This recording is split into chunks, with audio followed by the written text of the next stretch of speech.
So King James went out and recruited his buddy Westbrook, and things aren't working out too well in LA. So Westbrook has now found himself subject to some trade rumors that just may see him right out the door. So in this video, we are going to take a look at some trade options for Mr. Westbrook. We're going to run a simulation through 2K and see what kind of outcome we do get and what kind of scenarios do come about from a Westbrook trade, and seeing what kind of trades are out there for him. So stay tuned, take a look at what we can actually get for Mr. Westbrook, and things could get interesting here. So stay tuned, y'all. Yes, y'all, your boy Brendo Dynamite back here once again. And as you can see, we have the actual today's NBA with actual records and pretty close stats as the current NBA today. And we're going to go through a bunch of different trade scenarios here for Mr. Westbrook and just see what options we do have. So let's get him off of the IR list here and put him into trade mode. And let's see what we can get on the open market here for our friend, Mr. Westbrook, as my pal Skip Bayless likes to call him.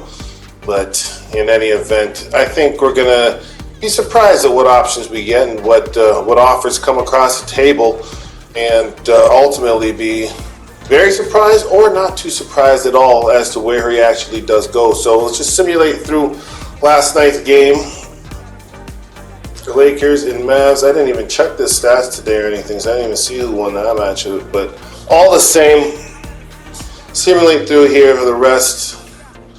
And let's put our boy Westbrook on the trade block and see what offers we get from the rest of the NBA.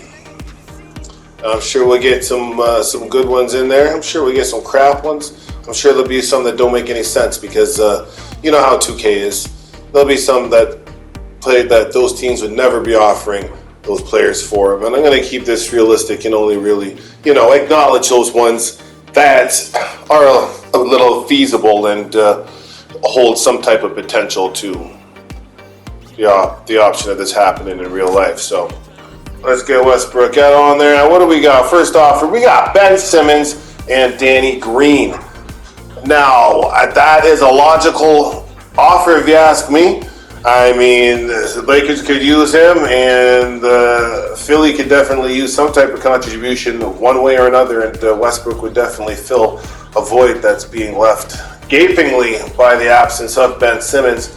Drew Holiday and Pat Connaughton? No, I don't think so. DeRozan and Vucevic. Wouldn't happen, not this year, the way Chicago's playing. Rubio and Kevin Love, ain't nobody want none of them. Al Horford and Marcus Smart. I mean, Horford's old as shit and Smart's pretty good. Now, here's a trade worth taking a look at. Paul George, got to give up Westbrook and a first-round pick. I mean, hey, ultimately, I thought these guys were trying to come to LA to play together, and the irony here is they could get traded for each other. But Paul George would be a great fit there. Take a look at the rest of the options here before, committing to anything at all. John Collins, no. Bam Amadeo, Duncan Robinson. That could be a good one, but Miami's not going to be doing that. Charlotte, no, we don't want any of those guys. Mike Conley and Bogdanovich, okay. Harrison Barnes, Buddy Hield. Now everyone's talking about Buddy Hield coming over. You get Harrison Barnes over too. We ain't giving up Horton for him, so don't worry about that. We ain't giving up Melo either. We don't want Julius Randle. We already had him once. Markelle Fultz, no, I don't think so. Kristaps and Keebler, no. Now, if this was James Harden 2 years ago, or even last year, yeah, we'd be all over this. But at this rate, all Harden's worth in this is the expiring contract, for what I can tell. So, no. Brogdon and LeVert, no. Brandon Ingram, no, we don't want to be giving no Rondo for that one. Hayes and look at that, no, I don't think so. Pascal Siakam, Goran Dragic. We don't need Dragic. Ain't nobody want Dragic. And the Raptors ain't part of way with Pascal, not just yet anyway. So, John Wall for Russell Westbrook. Did we already see this one before? Devin Booker. We know the Suns aren't giving him up, so let's just keep on moving on. Gilchrist Alexander, and who's this? No. D'Angelo Russell, we already had him now. Here's another trade that could be interesting. Dame Lillard in exchange for Kendrick Nunn and Russell Westbrook. Now, should we pull the trigger on this one? This is an interesting one and a very tempting one. We'll see what other offers there are before anything. Wiggins and Looney, I don't think Golden State's giving up Wiggins, and I don't think they really want Westbrook. And going back to Washington, I don't think that's even a fathomable thought. So we'll just glance past this final option here. What did we see? We saw a Ben Simmons package, we saw a Harden package, and we saw a Dame Lillard package. So, what do I think is the best one out of those? What's the best out of those three options there? Ultimately, I would have to say something probably with the Ben Simmons, but I have a better idea. And bam! This is my better idea. Get a three-way trade. Get Kyrie off of the Nets. Get him over to Philly. We'll get Westbrook over to Brooklyn, and we will get Ben Simmons over to the Los Angeles Lakers to run the point for him. And look at that length and size that these not so old Lakers, they got a little bit of youth now on their side. Look what they got available to them. This is going to be interesting. And look at what we got back in Brooklyn. We got Westbrook with Harden and Durant all together again 10 years later, trying to repeat what they couldn't do earlier on in their careers, which was beat LeBron for an NBA title. So very interesting turn of events here, and obviously we have Kyrie finding his way over to Philly, which isn't, I think this is a good match. I mean, hey, even if he only plays half the games or the away games, whatever, that's still more contribution than they would have been getting from Ben Simmons anyways. So, hey, I think this is a win-win for all teams. So let's simulate through the rest of this season and see how these trades actually impact what definitely will be obviously a different course of events than what we're on pace for with this current NBA season. So let's just sim right through the All-Star game, right through to the end of the season here. We'll see who gets MVPs. We will see who gets these playoff play-in spots, and we are ultimately going to see who benefited the most from this huge blockbuster three-team trade with our good friends Ben Simmons, Kyrie, and Westbrook. So let's just get this simulation out of the way here. Bada bing, bada boom. Damn thing done.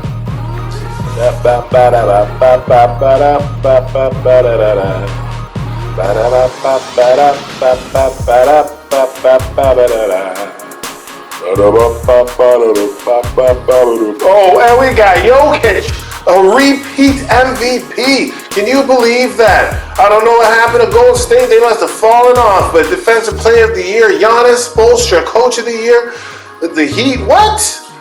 Luka, Steph, Giannis, LeBron. Oh. And who we got on the third team here?